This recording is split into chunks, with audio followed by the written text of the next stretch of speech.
te entiendo, le decía a Dios en ese momento, ¿por qué si tu mejor invento es la familia, por qué estoy separado de ella y por Ujú. qué sufro?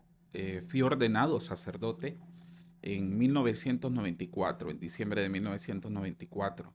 Comencé a trabajar aquí en la universidad. Luego me casé, tengo 2 hijos. A mis amigos les digo que antes tenía 2 teorías sobre cómo educar a los hijos. Ujú. Ahora tengo 2 hijos y ninguna teoría. ¿Cómo un joven o cómo alguien decide ser padre? O sea, ¿qué lo motiva? Porque imagínate. Sí, lo que sucede es que en ese momento quedé tan absorto y tan enfocado, tan concentrado en ese momento de la consagración, que surgió en mí un deseo. Mi madre, y más mi madre que mi papá, ella buscaba alternativas y entregaban los cadáveres de los jóvenes que morían en ese conflicto, se los entregaban a su madre. Yo decía, el Señor esté con ustedes, gol, se escuchaba al lado. Está bien dicho así, sermón, ¿verdad? Homilías, Homilías. homilías, sí.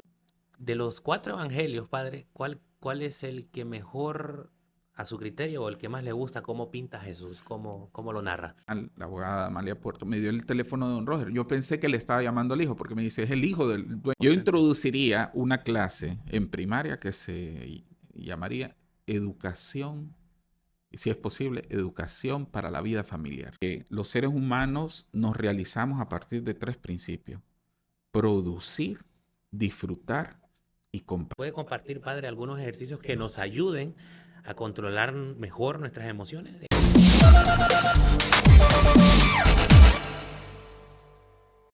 Hola a toda la comunidad UTH y comunidad en general.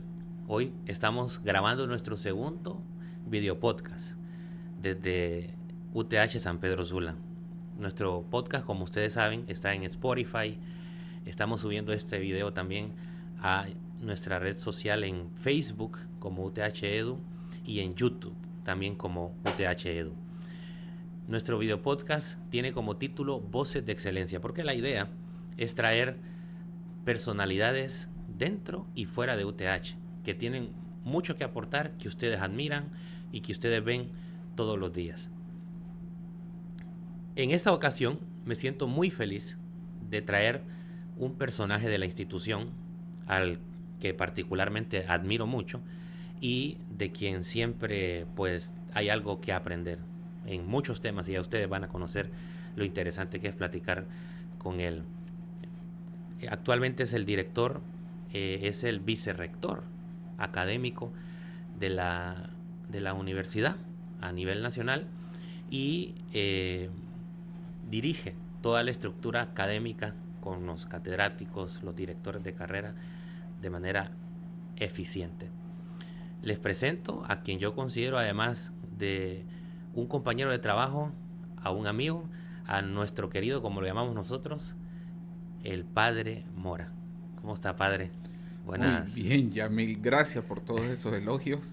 Qué Quedó hinchado bueno. después de todo el elogio, padre. Pero Sí, son genuinos. Quiero decir que son sí, no, genuinos. yo sé. No, no, Gracias. no. Y el aprecio es mutuo, la admiración también, porque yo admiro su capacidad en el manejo de las redes sociales, los medios, el conocimiento que ha desarrollado y a su vez que transmite en el área de marketing digital.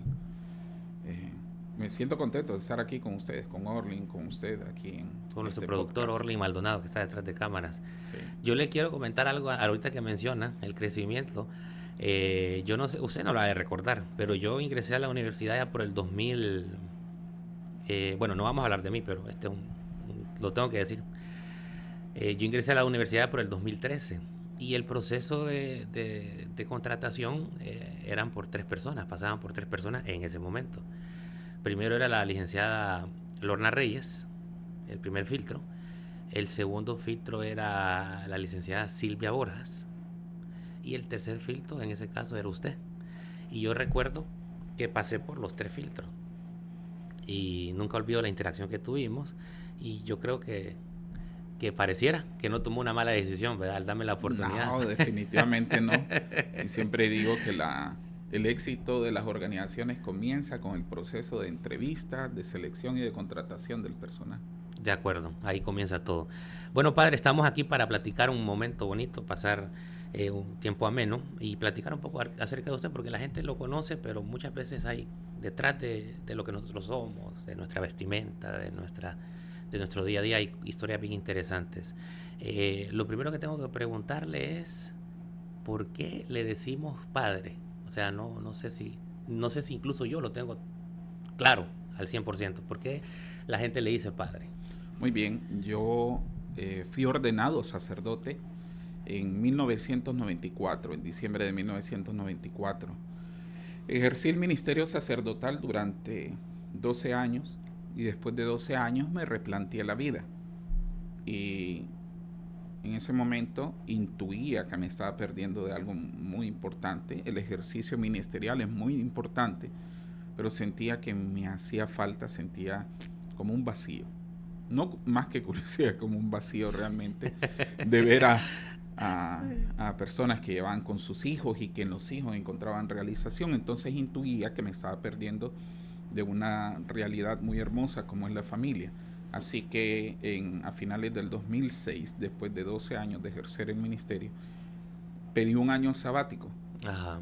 Para poder tomar una decisión pensada, reflexionada, discernida y no precipitada, porque normalmente cuando uno está en crisis o en un dilema, a veces quiere tomar decisiones como muy rápidas. Claro. Pero el que se precipita, hay ciertas cosas que hay que tomar decisiones rápidas, pero hay otras que hay que pensar muy bien. Así que pedí ese año sabático para poder reflexionar, replantearme la vida, y al final de ese año decidí quedarme en la vida laical, comencé a trabajar aquí en la universidad. Luego me casé, tengo 2 hijos. A mis amigos les digo que antes tenía 2 teorías sobre cómo educar a los hijos. Ahora tengo 2 hijos y ninguna teoría. Sin embargo, experimenté lo que decía José Saramago. Mi vida está llena así como de frases que me encanta esa parte. Esa parte es una de las que me encanta, que uno aprende por eso, porque usted es una persona bien letrada. Y que son ideas y frases que uno asume como que esos autores lo hubieran dicho para mí, entonces uno se apropia. José Saramago, premio Nobel de Literatura de nacionalidad portuguesa, él ya murió, pero nos dejó grandes obras, y en una de sus frases decía: los hijos son un curso intensivo donde aprendemos a amar a alguien más que a nosotros mismos.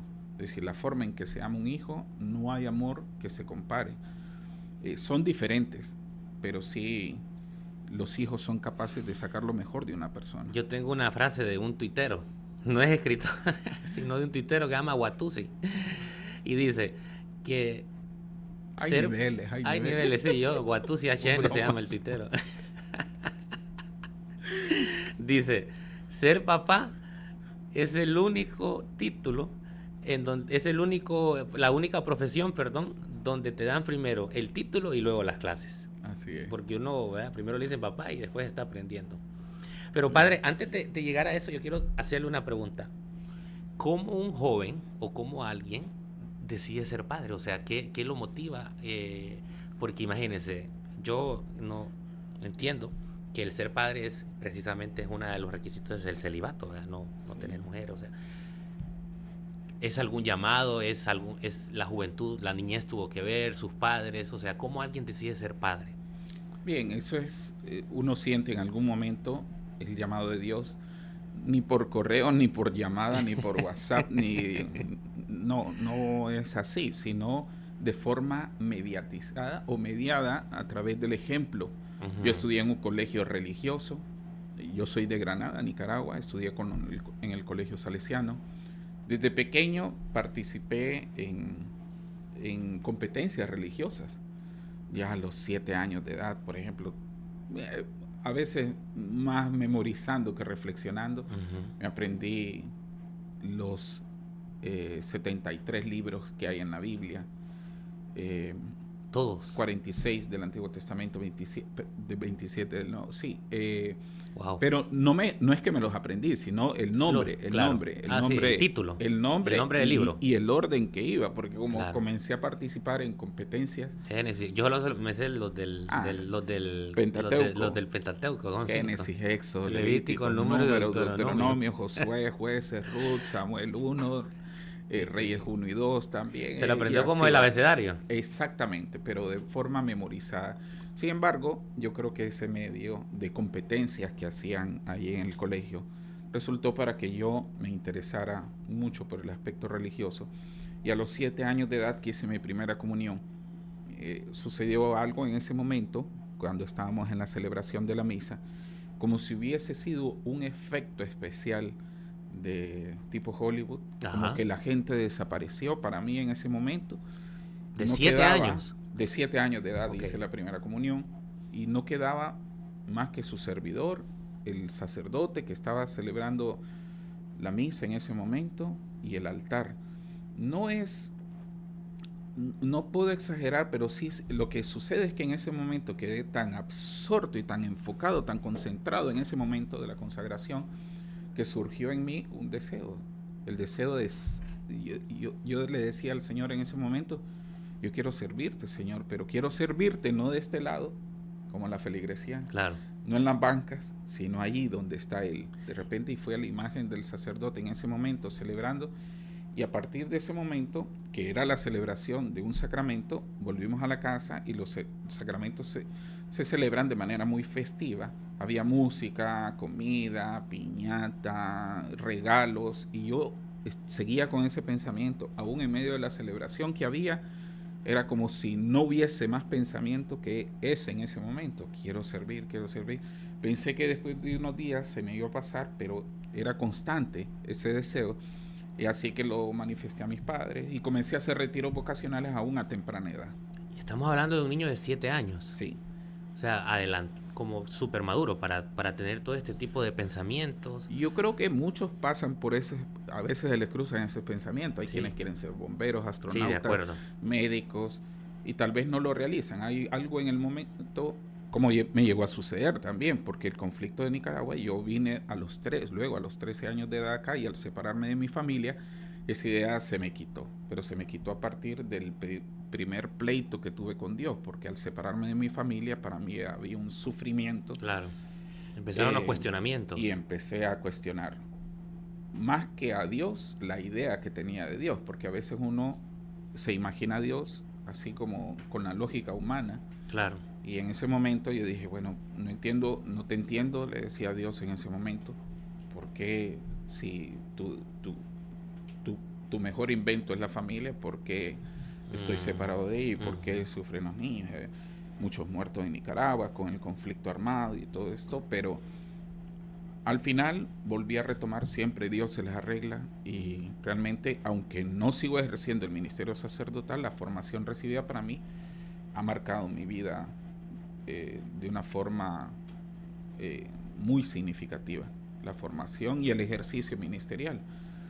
Hay gente que me encuentro y me dice, Padre Mora, y antes lo conocía como el Padre Mora, y ahora ¿cómo le digo?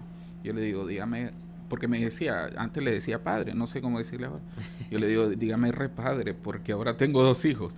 Entonces he experimentado tanto la paternidad espiritual, Claro. el ejercicio del ministerio, como ahora la vida familiar. Y desde allí vivo y acompaño, participo en grupos de la iglesia, y puedo acompañar parejas, y entiendo un poco más esto de el reto de la Claro. convivencia familiar. Por la base ministerial que usted Así es. trae.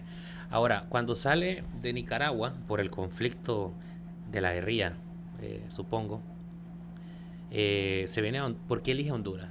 Mi ¿Por qué, madre, por qué elige este país? sí, mi madre, y más mi madre que mi papá, ella buscaba alternativas porque con la edad del servicio militar obligatorio, el problema en Nicaragua con el servicio militar obligatorio es que lo entrenaban 3 meses y luego lo enviaban al norte a pelear contra la contrarrevolución que Mm, ocupaba territorio hondureño y era financiado por los Estados Unidos, pero eran mercenarios prácticamente, más adiestrados en conflicto armado, y los jóvenes reclutados y muy poco preparados eran enviados a enfrentarse con ellos. o sea que estaban, perdón padre, estaban como preparando carne de cañón Así es. en Nicaragua. El resultado, más que cuando entraron los sandinistas, que fue en 1979, el conflicto armado en Nicaragua duró del 78 al 79, entraron los sandinistas, pero luego fue más cruento, fue más duro, fue más terrible, y dio como resultado 170.000 muertos, Wow. 170.000.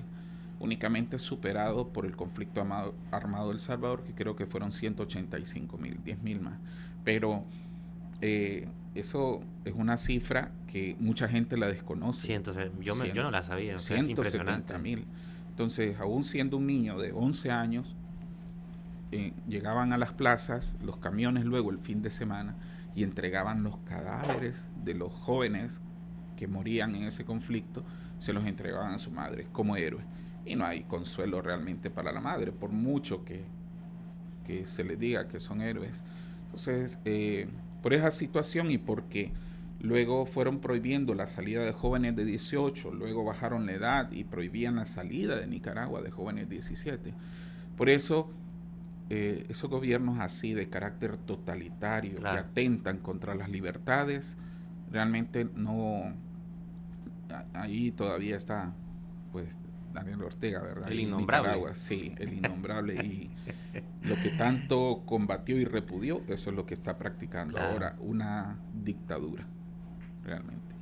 Pero eso es, ¿verdad? Esa fue la razón. ¿Y por qué? ¿Y se vino para Honduras? ¿Y por qué Honduras? Mi madre, ¿tuvo opciones? ¿Tuvo más opciones o no? Ella viajó a Costa Rica, vio un poco allá. Yo creo que, no lo sé, no lo he hablado con ella, pero yo creo que el estilo de vida allá era un poco más caro. Claro. Aquí en Honduras había cierta cercanía. Y además que vino, es frontera, ¿verdad? Sí, cuando vino, Dios puso ángeles realmente. Ajá. Porque la señora que nos recibió, doña Lidia Handal, que en paz descanse, hermana de don Carlos Handal, que fue ministro de Obras Públicas y Transporte, que en ese momento se llamaba SECOP,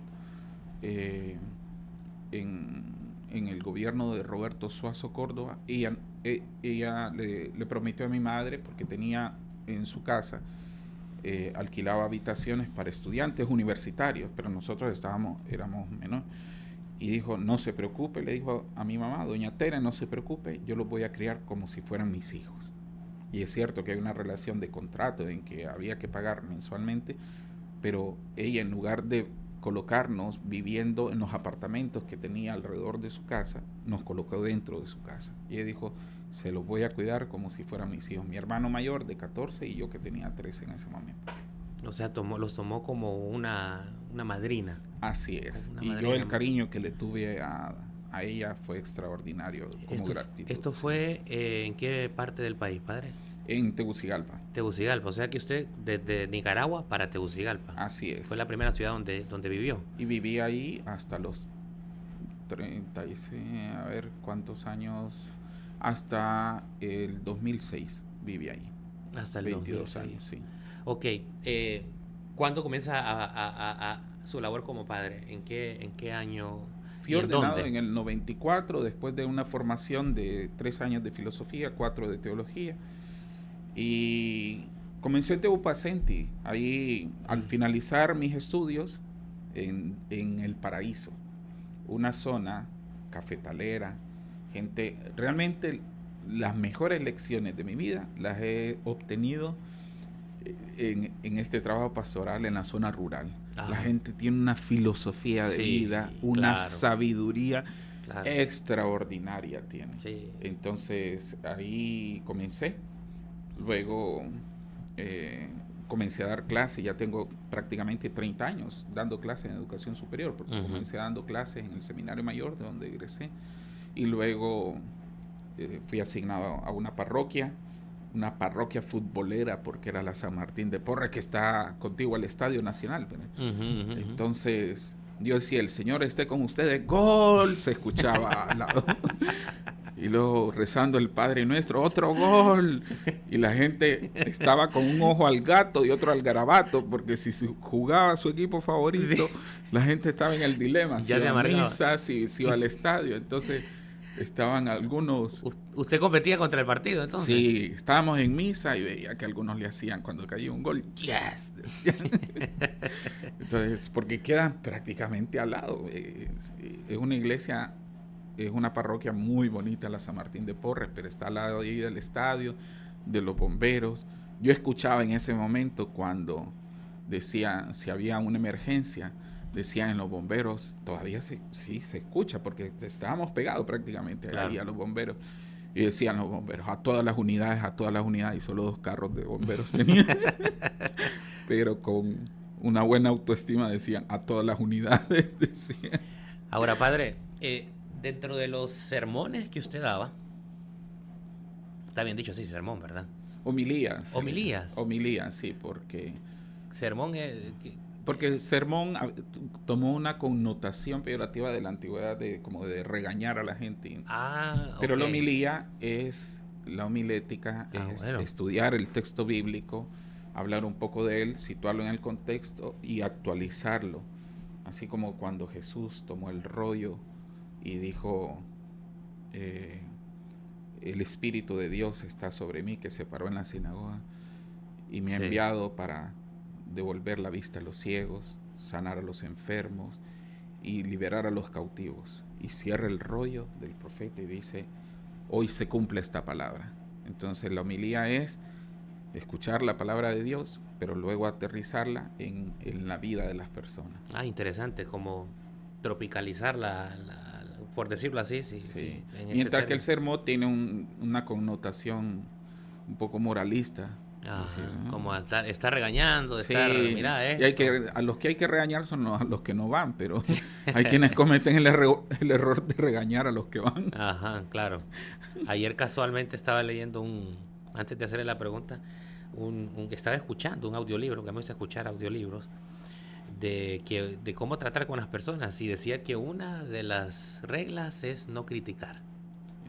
Que una crítica lo que va a hacer, en lugar de hacer que la persona mejore, más bien la va a hacer de que vaya en retroceso. Y que en lugar de criticar los actos malos, mejor premiemos los actos buenos. Entonces, yo me imagino en premiar al que esté yendo a la iglesia, ¿verdad? Podría ser. Ahora, dentro de las homilías, ¿cuál era su tema favorito? ¿O usted decidía los temas, o usted tenía algún librillo? Yo desconozco esta parte. Sí, en la Iglesia Católica las lecturas de cada día ya están dadas, estandarizadas. Okay. Y las del fin de semana, las del domingo, que es donde hay mayor afluencia de personas, están distribuidas en 3 ciclos, que son los evangelistas: Mateo para el ciclo A, Marcos para el ciclo B y Lucas para el ciclo C. Y el evangelista Juan, que es muy humano, se distribuye a veces en esos 3 ciclos. Terminados esos 3 ciclos, cada ciclo es de un año, no de un año civil, sino de un año que comienza justo en Adviento y luego finaliza hay un ciclo, es el calendario litúrgico que se le llama. Entonces las lecturas ya están establecidas. Y dentro de los temas favoritos míos era prácticamente la cercanía de Jesús, la comprensión de Jesús de la naturaleza humana. Entonces, cómo Jesús nos entiende. De hecho, hay un libro que a mí me encanta de Francisco Cabo de Villa que se llama La sopa con tenedor. Es decir, nadie va a tomar una sopa con tenedor. Claro. Pero el subtítulo de ese libro es que me llamó la atención. Era tan sugestivo el libro que digo, lo tengo que leer. Porque decía, un tratado sobre la complejidad humana. Y el libro comienza de esta manera: los seres humanos somos tan contradictorios y tan complicados que en vez de acercar la silla a la mesa, jalamos la mesa hacia la silla, que es más pesada. Claro. La mesa. Algo ilógico. Entonces decía, buscamos la felicidad, pero nos complicamos tanto en esa búsqueda que prácticamente se vuelve inalcanzable, la buscamos en lugares equivocados. Entonces la tesis de ese libro es que había ángeles que habían fallado en su misión, ángeles de la guarda, ¿verdad? Claro. Como el ángel de Hitler, el de Saddam Hussein, y puedo enumerar una lista aquí, que no quiero ofender susceptibilidades con personajes locales, pero sí. que han fallado en su misión, que dijo Dios, no, vamos a tienen que sacar un curso y conocer la naturaleza humana, los ángeles, antes de asignarles a una persona. Y entonces ese ángel comienza a hacer un estudio de la naturaleza humana y se da cuenta que la naturaleza humana, el ser humano, es muy complicado. Y entre más sencillo, hay mayores posibilidades de que se realice y encuentre la felicidad. Entonces, cuando yo abordaba ese tema, porque a mí me ha interesado el tema humano, el de la psicología. Que ya hablaremos de eso. Sí, entonces, Cuando veía a Jesús contando parábolas, tomando la Ujú. realidad, eso me encantaba. El tema de las parábolas para mí es extraordinario. Eh, Mencionó a Jesús, que es el centro del Evangelio. De los 4 evangelios, padre, ¿cuál es el que mejor, a su criterio, o el que más le gusta cómo pinta a Jesús, cómo lo narra? El evangelista Lucas. Lucas. Lucas, porque Lucas era médico de Mm. profesión, no conoció en forma directa a Jesús, sino que lo conoció mediatizado a través de los apóstoles. Ah, yo no sabía eso. O sea, Sí, de los 4 evangelios, de los 4 apóstoles, Lucas fue el que no conoció a Jesús. Lucas no conoció a Jesús, Marcos tampoco en forma directa, Ajá. pero Mateo sí y Y Juan Juan. sí, son los apóstoles, Sí. pero Marcos era uno de los discípulos, Ah, ok. Lucas no. Ah, ok. Oh, perfecto. Lucas se convirtió al cristianismo posteriormente, pero los que lo conocieron de forma directa fueron Mateo y Juan, que Juan era el más joven y el que vivió más, no murió mártir, sino de vejez. Ujú. Fue el único que no murió mártir. Y Lucas hace un retrato humano de Jesús extraordinario. Le voy a poner más atención a ese evangelio, no, no. O sea, la narrativa de Jesús desde Lucas es su favorita. Sí, Me sí, imagino sí. que es más humana. Sí, sí, sí. De hecho, Al ser un doctor, me imagino que también trataba de ir más allá, ¿verdad? trataba de ir más allá, tenía una intuición, él tenía un conocimiento de la naturaleza humana.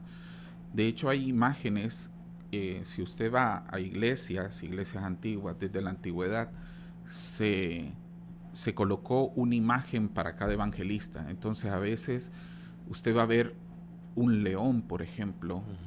o, o un buey, o un hombre y un ángel, o un águila también.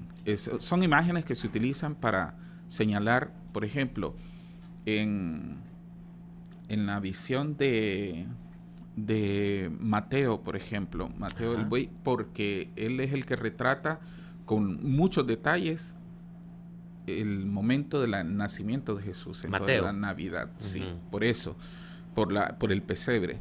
Marcos, el león por el desierto, porque comienza su narración prácticamente con, con las tentaciones de Jesús. Ujú. No hace un relato del nacimiento de Jesús y cómo se dio el nacimiento en el Evangelio de Marcos. Luego, el ángel para Lucas, que como le digo, está muy relacionado con esta naturaleza humana y esta visión como una visión panorámica desde arriba, el evangelista Juan, porque Juan ni siquiera no comienza con el nacimiento de Jesús en narración, sino que su prólogo se va al inicio. En el inicio, así Ujú. comienza, Ujú. Ujú. era Ujú. el verbo, y el verbo estaba en Dios, y el verbo era Dios. Y por él fueron creadas todas las cosas. Y en el versículo 14 del Evangelio de Juan, en el prólogo de Juan, es el versículo más dramático. El Vino Juan al, 14. sí, Juan 1:14. Perdón, 1:14. Vino a los suyos y los suyos no le Ah, recibieron. sí. Pero a los que le recibieron, les dio el poder llegar a ser hijos de Dios.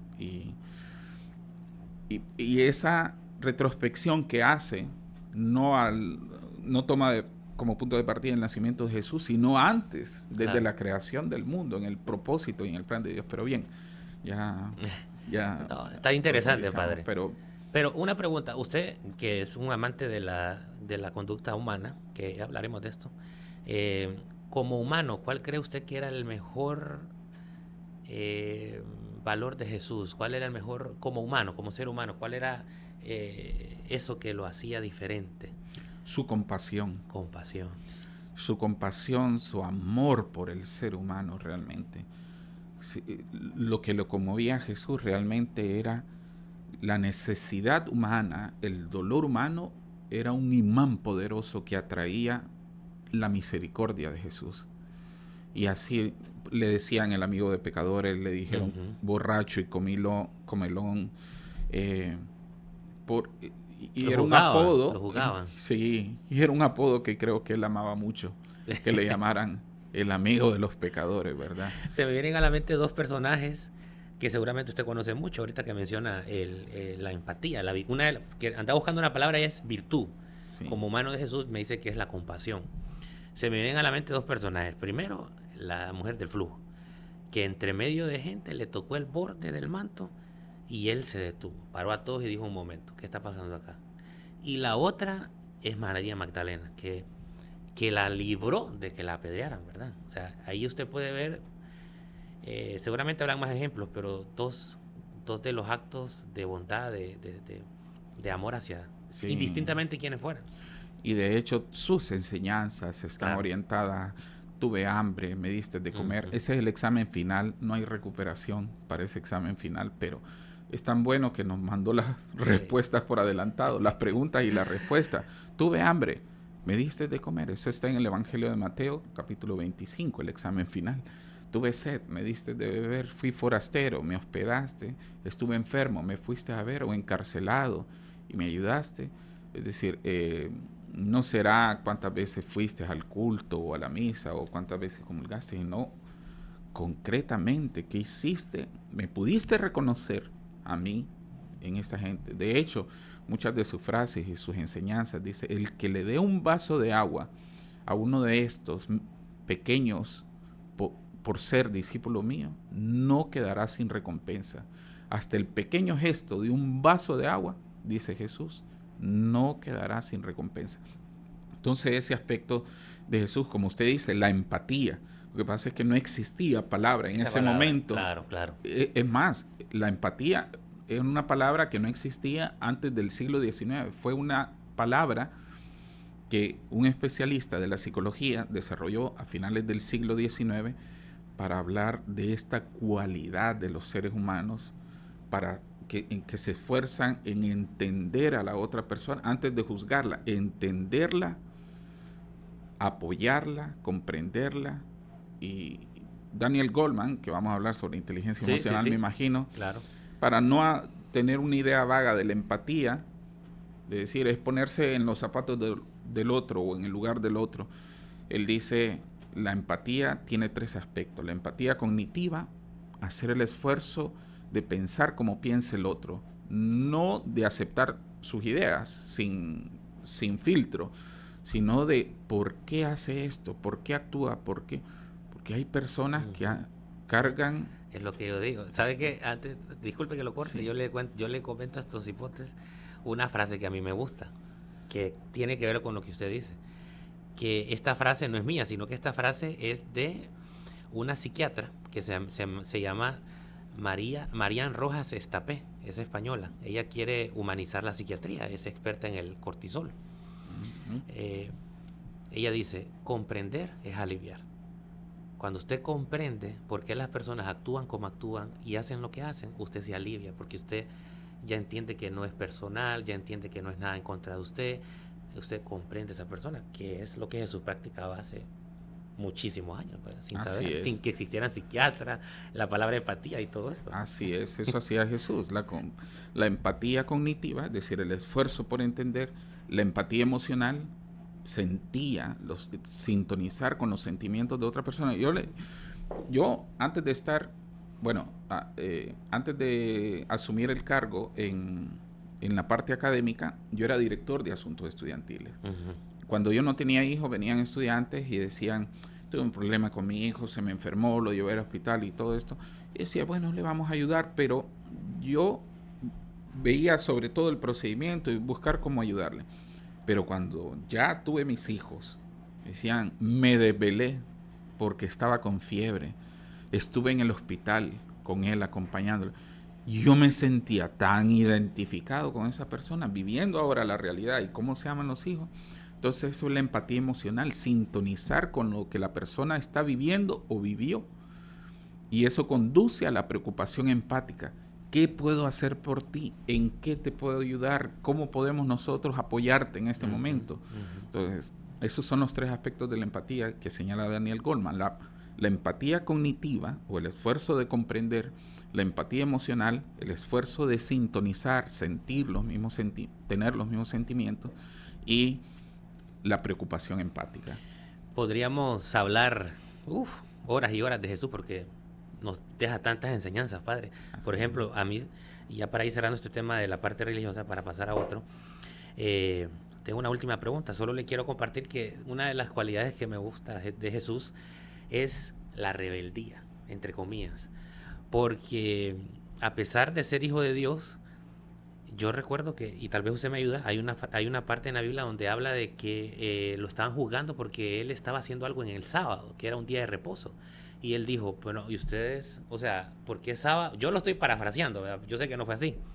Pero como que les dijo a los fariseos, les dijo, ajá, y ustedes, ajá, si es sábado y ven que tienen que ayudar a alguien, no lo van a ayudar, solo porque es sábado. O sea, ese acto rebelde es de lo que me gustaba. Por ejemplo, cuando llegó a la sinagoga y empezó a macanear a todo el mundo, ¿vale? Entró un celo y se puso, yo me imagino, violento. Aquel hombre era una locura, destrozando cosas. Entonces, ahí podemos ver esa otra cualidad de él, de que un poco rebelde, ¿verdad? Yo creo que esa es la palabra con que la podemos decir.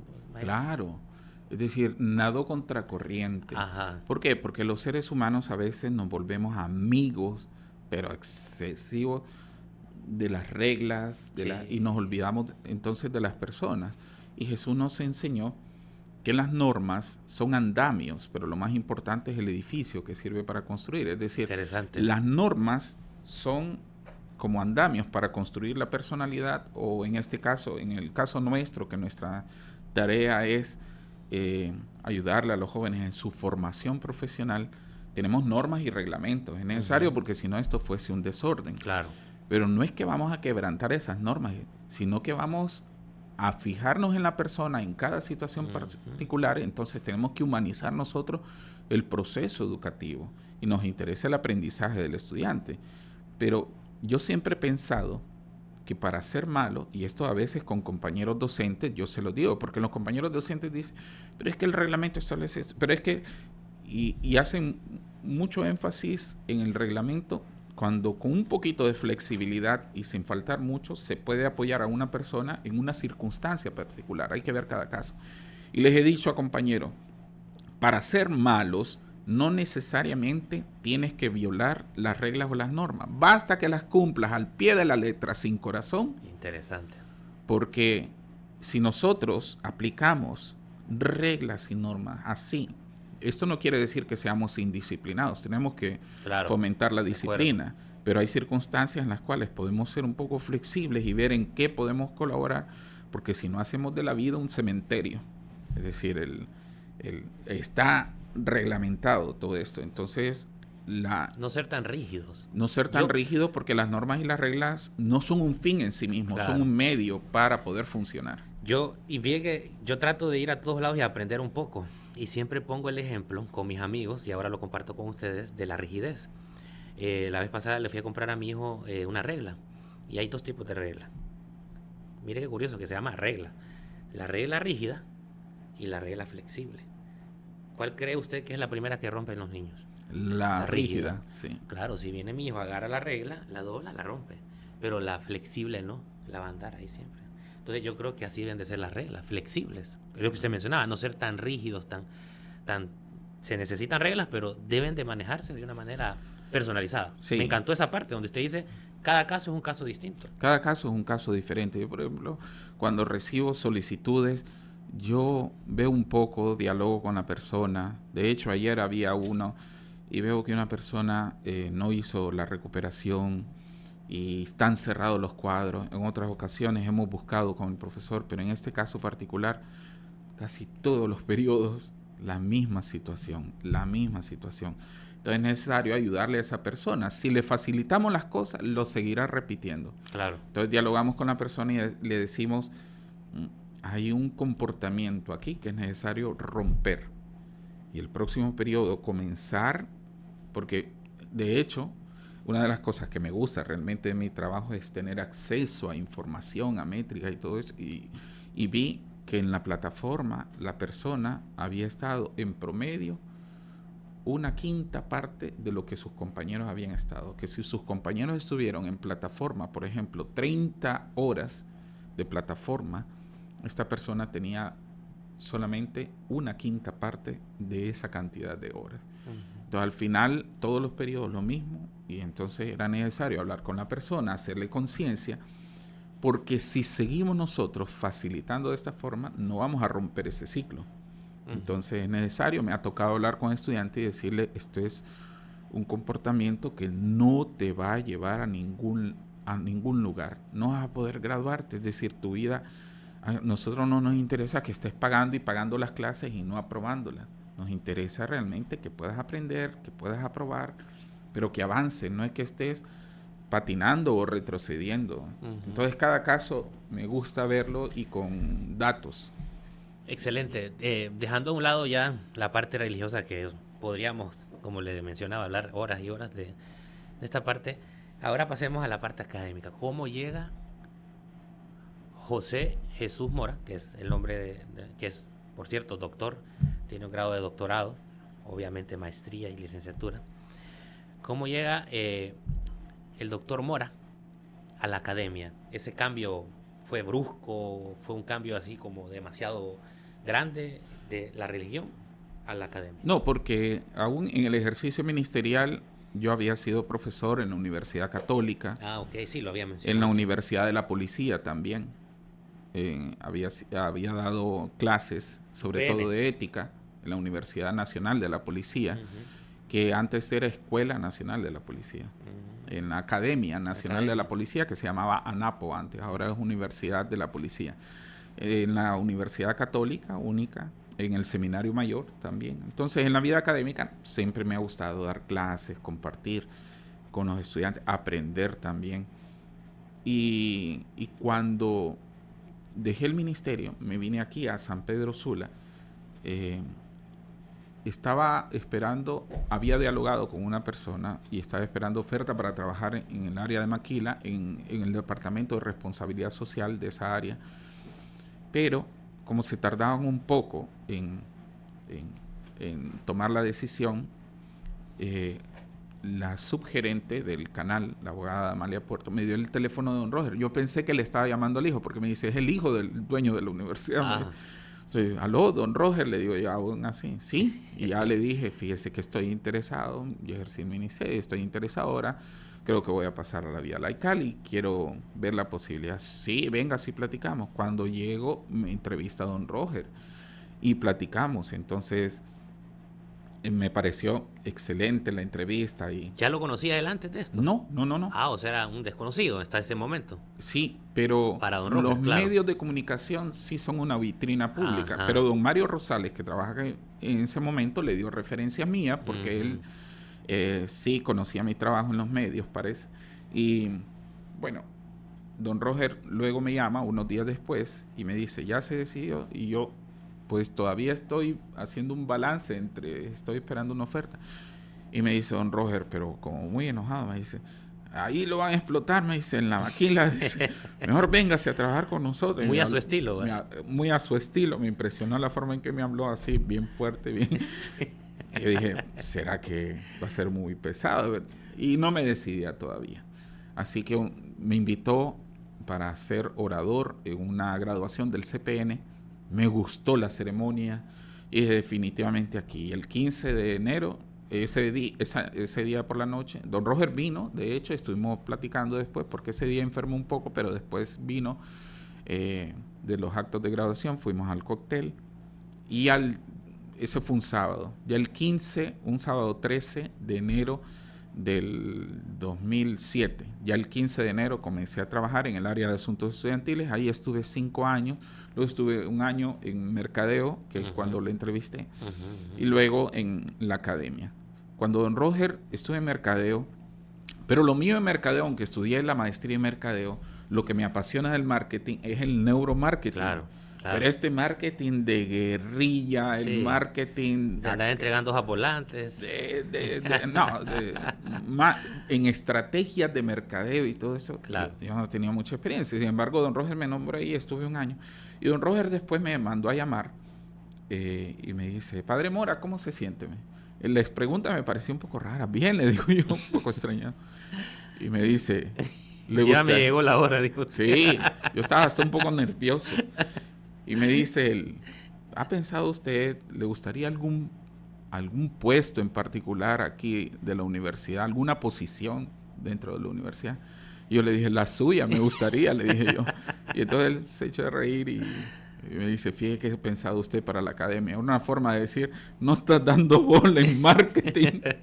Porque no era mi área, realmente Claro. yo experiencia en marketing no... Muy diplomático, don Roger. Sí, pero me ofreció el área académica, no como consuelo. Yo creo que en ese momento él vio que tal vez el área académica podía interesarme más. Don Roger es extraordinario, ¿verdad? Es una persona que tiene un coeficiente financiero alto, pero también un coeficiente emocional desarrollado, es muy observador, tiene mucho aprecio por las personas, escucha. Así que en ese momento le dije que sí, entré como director académico y luego el nombramiento de vicerrector académico. Claro. Y realmente aquí he estado desde el 2013. 2007, digo. Ah, en el 2013, puesto. sí, en ese el puesto puesto. académico. Sí, o 2014, ya tengo que ver eso, pero... Tienen que revisar los archivos. Pero sí. ¿Y qué es lo más complicado, padre, de la parte académica? Que en el día a día. A veces es gratificante trabajar con personas, pero cuando si, si nos ponemos a pensar que cada cabeza es un mundo, Sí. la diversidad de docentes, unos piensan de una manera, otros de otra, entonces tratar de manejar, claro, antes que llegar al docente hay que liderar el equipo de rectores, directores académicos y de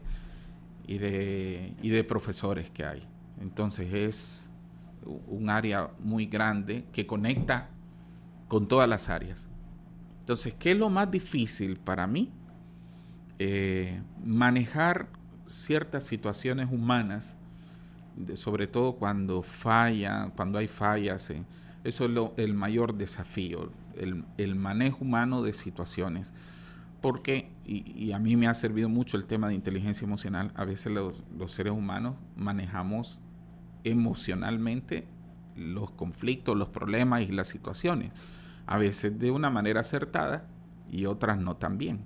Y como siempre digo, esta frase de Daniel Goleman, el mal manejo de las emociones hace estúpido al inteligente. Entonces, el manejo emocional de las situaciones es muy complejo. Entonces hay profesores que si uno le llama la atención, si uno dialoga con ellos, pueden estar a veces como a la defensiva. Claro. Esos son los casos más difíciles, que son contados, son raros, pero hay. Y si no los maneja bien, esa llama se le puede hacer un incendio. Así es. Y manejar sobre todo el tema de mediación en situaciones de conflictos entre el estudiante. Pero esa es la parte, usted me preguntó por la parte más difícil. Claro. Pero esa es la una pequeña parte, pero ahora, es súper gratificante. A eso vamos. La parte más bonita es cuando usted ve que los estudiantes realizan sus sueños, las gracias por el aprendizaje que están recibiendo. Así es. Por todo lo que se da en las aulas. Y los retos son incorporar nuevas tecnologías, que nuestra gestión realmente esté al nivel de los retos y desafíos de la empresa donde nuestros estudiantes luego como profesionales van a trabajar, o si son emprendedores. Entonces ese es el gran reto, incorporar metodologías, formación permanente y nuevas formas de enseñanza. Ese es el gran reto y, como le digo, es muy gratificante. Actualmente estamos con el reto del uso de la inteligencia artificial en la educación, que gracias a Dios ya tenemos 3 años de estar utilizando inteligencia artificial en la enseñanza de las matemáticas a través de la plataforma Alex. Sí. Esa es una innovación de la universidad. Así es, en vez de que el profesor esté aplicando un test a cada estudiante, la plataforma evalúa, realiza un diagnóstico inicial del estudiante y marca una trazabilidad en un aprendizaje, en un proceso de enseñanza-aprendizaje individualizado. Que si hay estudiantes, antes, si había estudiantes que eran más avanzados, tenían que esperar a los otros porque el profesor tenía que ir al ritmo de la mayoría. Ahora con el uso de inteligencia artificial, no es que suplanta al profesor, pero los ejercicios y los temas que plantea la plataforma están de acuerdo a las competencias y conocimientos de cada estudiante. Yo particularmente admiro mucho esa parte suya, la del el contacto constante con los catedráticos, porque si nos vamos a planos, ya haciendo pequeños toques a la inteligencia emocional, si nos vamos a un plano humano, pues al final nosotros tratamos, cuando compartimos con personas, hablamos, los regañamos, los felicitamos, al final estamos teniendo interacción con el ego de esta gente también. Y usted trata con doctores, con ingenieros, con licenciados, con gente que trabaja hace años en la industria, 40 años de experiencia dirigiendo personal. Yo soy jefe en mi empresa, ajá, y que venga alguien y le diga, está fallando en esto, tienes que mejorar. Esa parte realmente la admiro, porque al final, como le decía, usted no está tratando no está tratando solo con catedráticos, sino con egos. Y eso yo creo que es de lo más complicado en el trato de personas en donde sea, ¿verdad? Pero aquí es donde le dije que la parte espiritual me ha ayudado muchísimo, porque cada vez que tengo que tratar situaciones recuerdo el libro de los Proverbios y dice, la palabra amable Sí. aplaca la ira.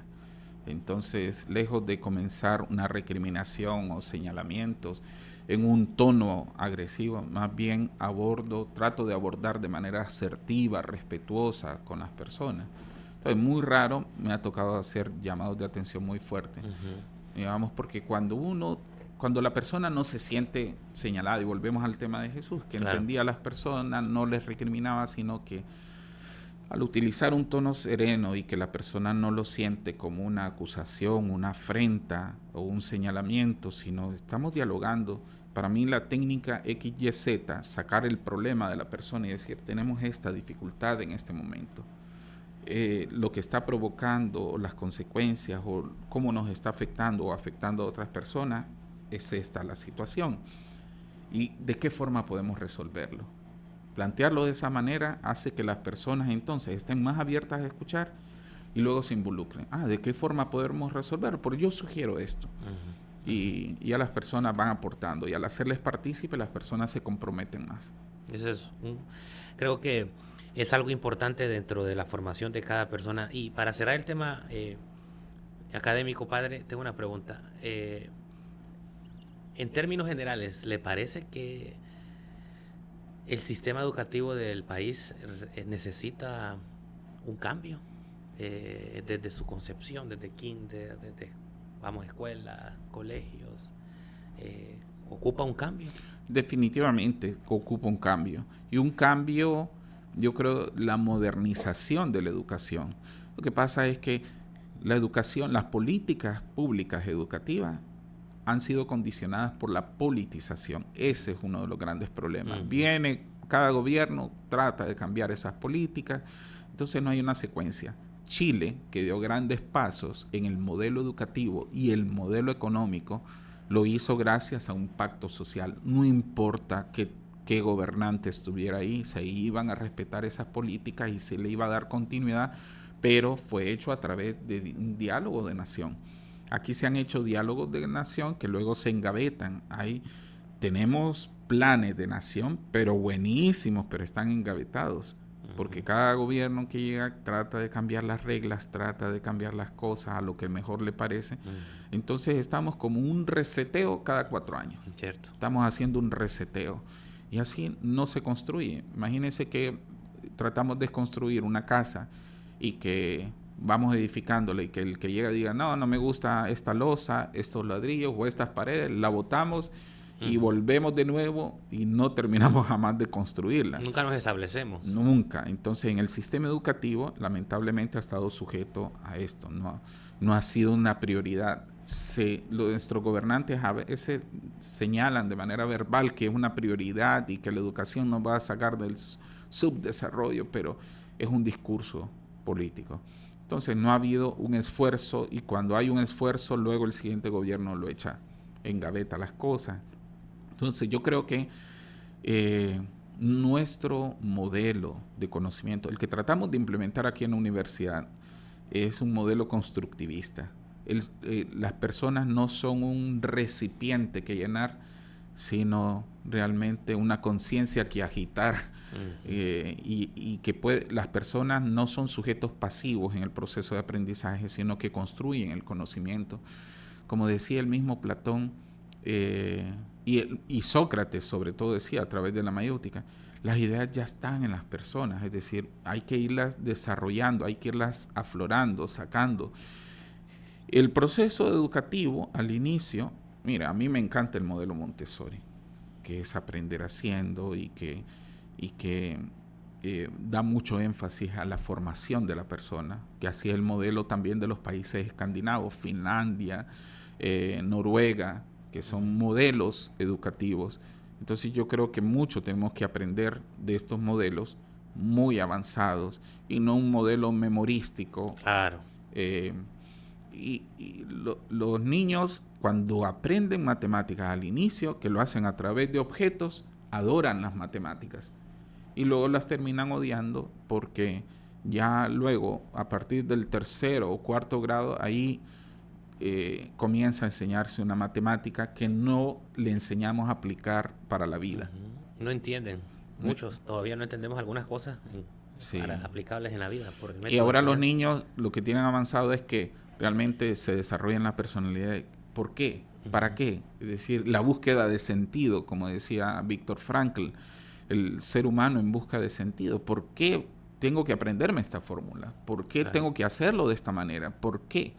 Entonces, el modelo, creo que el modelo educativo tiene que cambiar, pero debemos hacer, yo creo que un pacto social y comenzar a cambiarlo desde los primeros años y luego progresivamente hasta los niveles de educación superior. Particularmente, yo cambiaría algunas clases de las escuelas por primeros auxilios.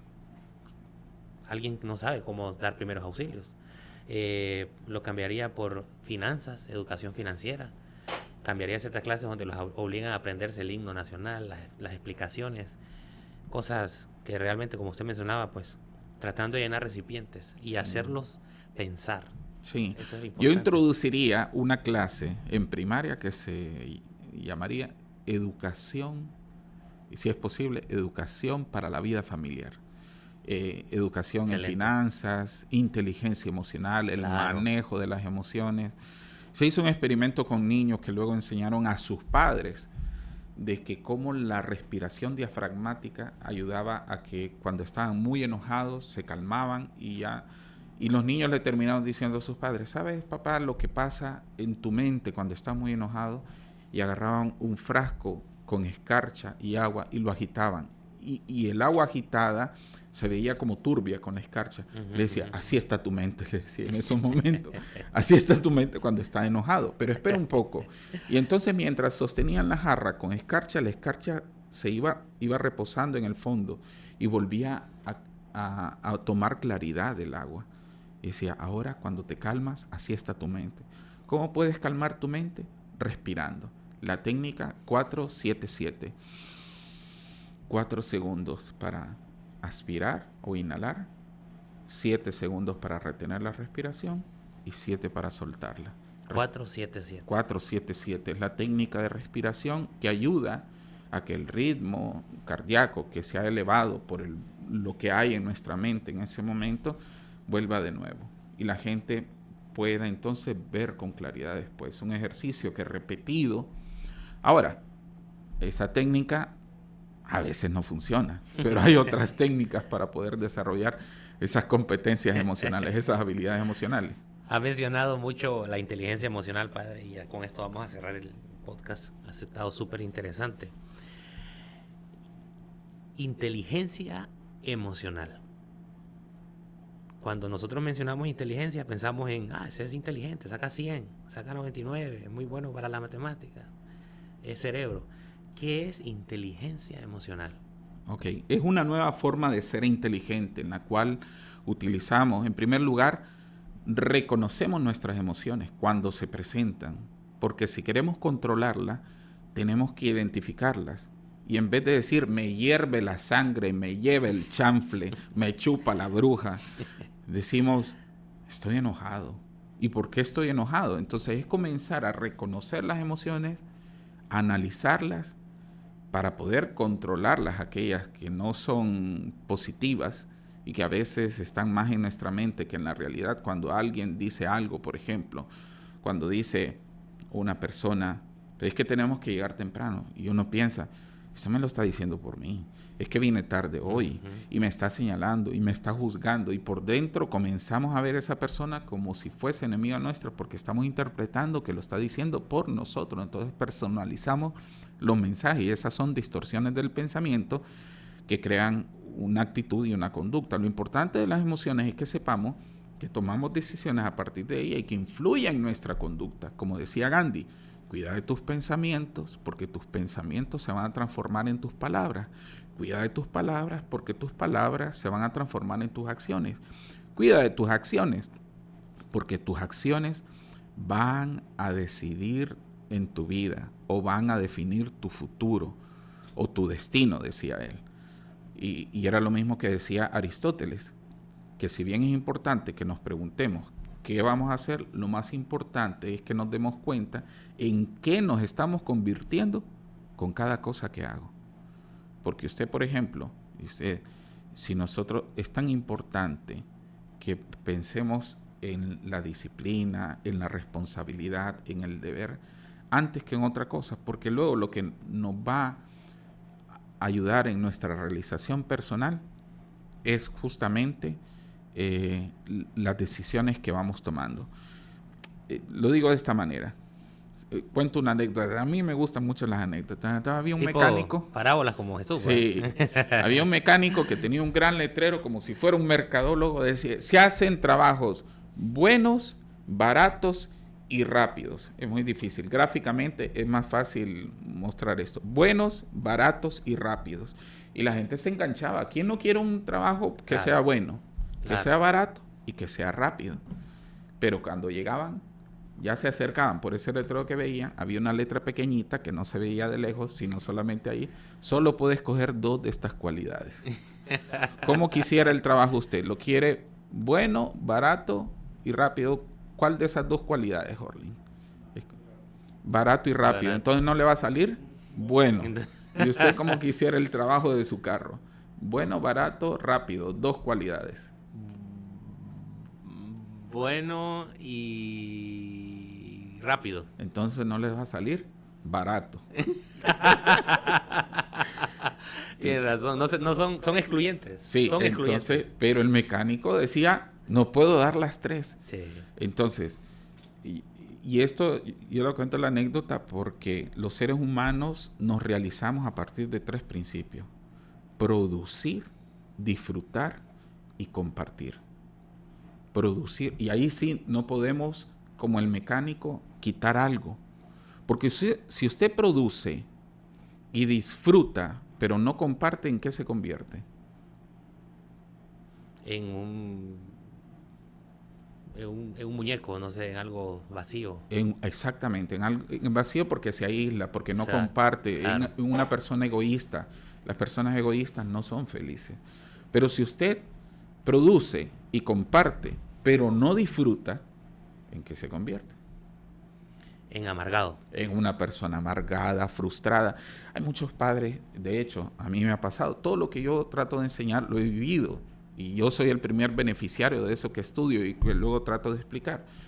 Yo decía, pero si yo me esfuerzo, yo trabajo, yo produzco, y les doy de hartar, dicen algunos, les doy de comer, les doy, pero no disfruta, se convierte en una persona amargada. Es como, son confites en el infierno los que está llevando a la casa a esa persona. Entonces las personas tenemos que aprender a producir, disfrutar y compartir. Si solamente disfruto y comparto, pero no produzco, se va a terminar.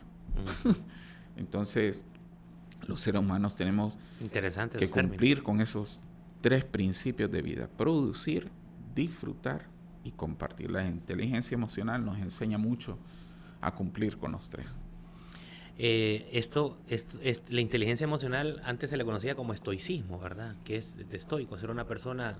Yo lo podría resumir, padre.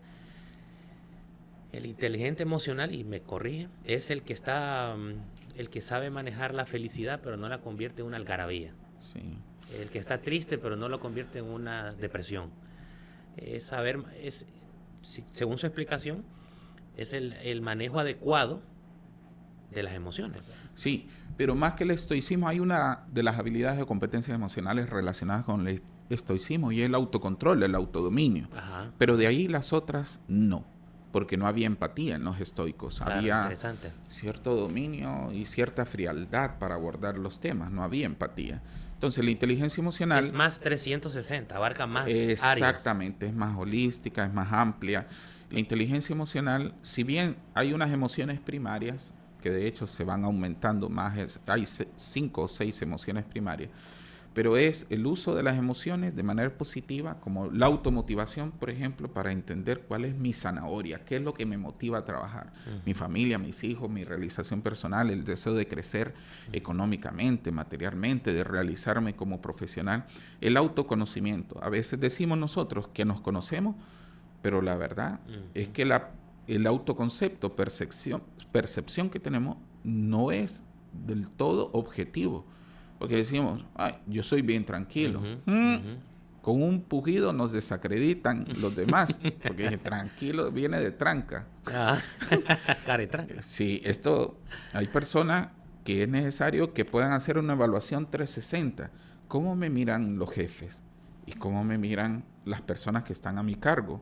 Porque si yo pienso que soy de esta manera, pero la percepción o cómo me miran los demás no concuerda con eso, es que a lo mejor me estoy autoengañando. Entonces el autoconocimiento es fundamental en las personas porque de ahí deriva el autoconcepto, la autoimagen, la fe en uno mismo también, como decía Henry Ford. Tanto si crees que puedes como si crees que no puedes, tendrás siempre la razón. El autocontrol, que es tan fundamental porque los arrebatos o el asalto emocional de heridas y lo malo del remordimiento es que uno prácticamente se arrepiente, pero ya cuando la ha regado, cuando ha insultado, cuando ha dañado a otra persona, llega demasiado tarde el remordimiento, ya cuando hemos dado rienda suelta a nuestro enojo. La automotivación, que hablé, la empatía de la cual hablé, y el liderazgo. El liderazgo es la capacidad de influir, pero sobre todo, dice John Maxwell, que me gusta mucho este autor, dice, el líder es aquel que recorre el camino, eso se llama autoliderazgo, conoce el camino, eso se llama capacidad, y muestra el camino, eso se llama empatía. Así que eso es el liderazgo, conocer el camino, recorrer el camino, conocerlo y enseñarlo a los demás. Eso, creo que hay un término que se ha acuñado últimamente que se le llama al estar presente, como usted decía, estar consciente de mi yo, de lo que estoy haciendo, de lo que estoy sintiendo. Se le conoce como mindfulness, ¿verdad? Que es el término que hay actualmente, donde usted está consciente de lo que está escuchando, de lo que está oliendo, de lo que está viendo, de lo que está sintiendo. Y estos son algunos ejercicios. ¿Nos puede compartir, padre, algunos ejercicios que nos ayuden a controlar mejor nuestras emociones? Ejercicios cotidianos que podríamos hacer sentados en un escritorio, en la mesa, en la cama, en la oficina. Sí, el primero yo creo que, como usted dice, es la toma de conciencia. El mindfulness nos ayuda a vivir el momento presente. Cada día decimos, ¿qué me voy a poner? ¿Cómo voy a ir combinado para que no me digan caja fuerte, que no me den la combinación de lo que me puse? Entonces, hay personas que no tienen mucho ese dilema cuando tienen un uniforme. Claro. Pero así como nos preguntamos, ¿qué vamos a llevar por fuera? Es importante en la mañana preguntarnos qué vamos a llevar por dentro a nuestro lugar de trabajo, qué actitud, qué disposición. Voy a estar en disposición de colaborar, voy a estar en disposición de ayudar a otros, de escuchar a otras personas, de hacer bien mi trabajo. Entonces, ser consciente muy temprano de esa mañana y equiparse con esas actitudes, hace que la vida sea diferente. Dietrich Bonhoeffer, un teólogo protestante alemán, dice, la oración temprana decide sobre el día. El día en que no dedicamos un poco a la meditación, a la oración,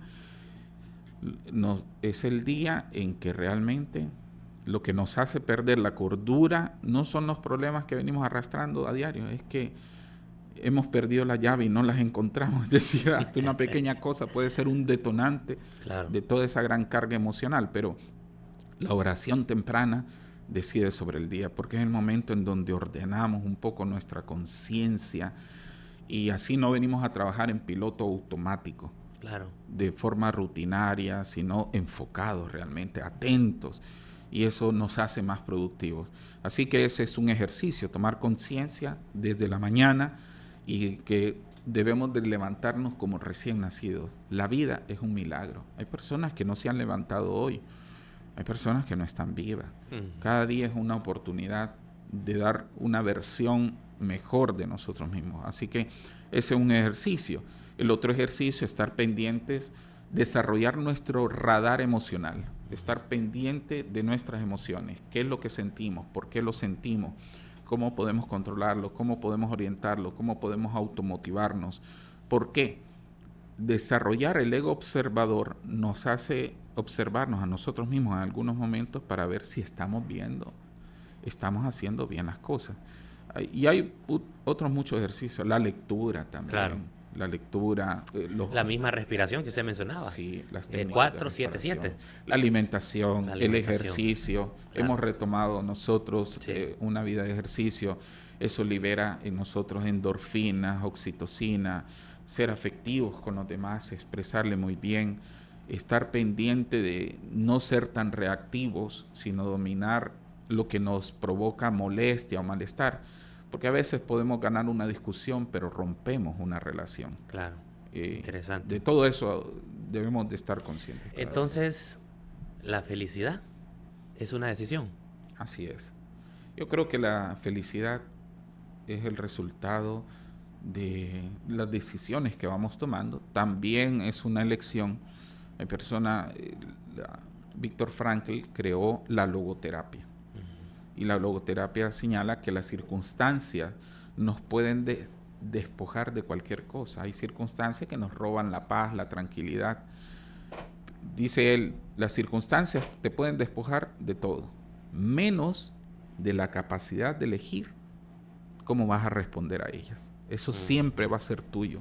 No le eches la culpa a la playa, será que no te aman, ¿verdad? Como dice la canción, no culpes a la noche. No culpes a la noche, no culpes nuestro productor, se sabe bien esa canción. Sí, ¿verdad? Le estamos haciendo publicidad fanático. Ya al concierto de Luis Miguel que viene para el próximo año. Sí, pero yo voy a ir al de los Temerarios mejor. Sí, pero entonces no culpes, no le eches culpas a los demás. ¿Por qué?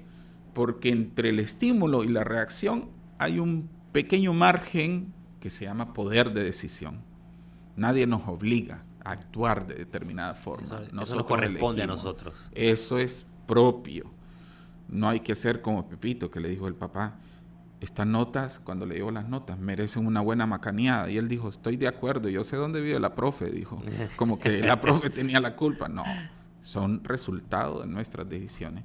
Al final la felicidad es más que lo que tienes en una cuenta bancaria, que es importante, por supuesto, si ahorramos, es que las personas te recuerden. No importa ser feliz con una cuenta bancaria llena, ¿verdad? Sí. ¿Cuál es el problema? Como decía Facundo Cabral, la felicidad está en las pequeñas cosas, una pequeña fortuna, una pequeña mansión, un pequeño yate, decía él, en las pequeñas cosas. O decía otro tuitero, yo cito bastantes tuiteros, decía, es cierto que el dinero no da la felicidad, pero no me importaría estar llorando en un Ferrari debajo de la Torre Eiffel, dice. Así es, pero eso viene por añadidura. Eso viene por añadidura. Padre, ¿cómo se ha sentido en esta plática que tuvimos Súper hoy? bien. ¿Le gustó? Hace algún tiempo yo le decía a usted, hagamos una peña para contar cosas amenas y todo eso. Esto ha resultado mucho mejor porque además que hemos reído y eso ha liberado dopamina en nosotros y bajado los niveles de cortisol que usted mencionaba. Relax para ir a trabajar. Sí, una pausa necesaria. Me voy con mucha felicidad de aquí, porque a veces cuando uno habla es volver a tomar conciencia de tantas bendiciones. De acuerdo. Y el corazón vive agradecido. Le agradezco, mi querido padre, por aceptar esta invitación que le decimos con cariño padre. Sin embargo, académicamente es un profesional bien preparado, con títulos que no cualquiera tiene. Me estuve muy feliz de tenerlo. Espero a nuestros oyentes o a nuestros televidentes, porque también va a salir a través de los videos, les haya gustado esta plática. Mamá, voy a estar en la tele, dicen algunos. Seguramente vamos a tener una segunda parte, la gente lo va a pedir, porque todavía nos quedan muchos temas que platicar, padre. No sé, le dejo para que se despide de nuestra comunidad UTH y comunidad en general por esta vez. A veces despedirse es lo más difícil, tanto de las personas como del momento, pero yo le diría, volvería a recordar esta frase de Aristóteles que decía, si bien es importante que te preguntes qué vas a hacer, lo más importante es que pienses en qué te estás convirtiendo con cada cosa que haces. Así que yo siempre hago énfasis en las 3 E de las organizaciones, que son eficacia, eficiencia y ética. Los valores son muy importantes porque eso es lo que sustenta, tienen un efecto operativo e influyen en nuestra conducta. Creo que nos hemos pasado, perdón, sí. Me he pasado, pero no, que Dios les bendiga y sigan adelante, no se den por vencidos, luchen, nunca se rindan de hacer el mejor esfuerzo y de presentar la mejor versión de ustedes mismos. Muy bonito. Estoy seguro de que, como yo, ustedes aprendieron mucho de este podcast del día de hoy. Les dejo lo que yo aprendí. Así como nos preocupamos por ver de qué nos vamos a vestir por la parte de afuera, preocupémonos qué vamos a llevar por dentro también. Ha sido mi querido Padre Mora el que nos acompañó hoy. Muchas gracias por él. Es nuestro segundo video podcast. Esperemos el próximo sea igual de bueno. Muchas gracias a ustedes. Compartan y comenten qué les gustó más de esta charla que tuvimos hoy con esta gran personalidad. Hasta luego.